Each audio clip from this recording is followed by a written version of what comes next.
রহমান ভাইয়ের ছবি, আমাদের প্রান্তীয় লিডার তারেক রহমান ভাইয়ের ছবি দেখতে পাচ্ছেন? তার হাতে কি আছে? একটি শান্তির প্রতীক আছে, কবুতর। আজ থেকে 17 বছর পর্যন্ত আমরা একটা শান্তির জন্য অপেক্ষা করেছি, তাই না? আমরা ভেবেছিলাম তারেক রহমান একদিন আসবে, কি আমরা ভেবেছিলাম? তারেক রহমান কিন্তু আমাদের মাঝে চলে এসেছে এবং সামনে 12 ফেব্রুয়ারি কিন্তু আমাদের সেই নির্বাচন, এবং আমরা সবাই বিশ্বাস করি আমাদের প্রান্তীয় লিডার তারেক রহমান ভাইয়ের হাত ধরে কিন্তু এই শান্তির প্রতীক, শান্তির বার্তা সবার মাঝে ছড়িয়ে দেবে। আপনাকে যেতে চাই না? তাদের একটা কাজ করতে আমার সাথে সবাই বলতো, সবাই চলে সবাই আগে, সবাই তো সবার আগে হরি ভাই, হরি ভাই জিন্দাবাদ, হরি ভাই তারেক রহমান। আমি একটু ম্যাজিক করে দিচ্ছি, তোমার ম্যাজিক করার সঙ্গে রেডি? 1, 2 এবং 3 বছর ধরে তারেক রহমান ভাইয়ের হাতে শান্তির প্রতীক সবার মাঝে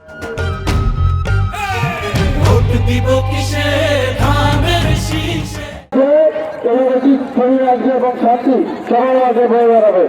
আমাদের আজকের এই বছরে আমরা সবাই মনি ভাইকে ধানের মার্কায় ভোট দিয়ে জয়যুক্ত করে এই ভোটগুলো ঠিক আছে আমরা তারা ভাইকে উপহার দেবো। অসংখ্য ধন্যবাদ। এখন আপনাদের মাঝে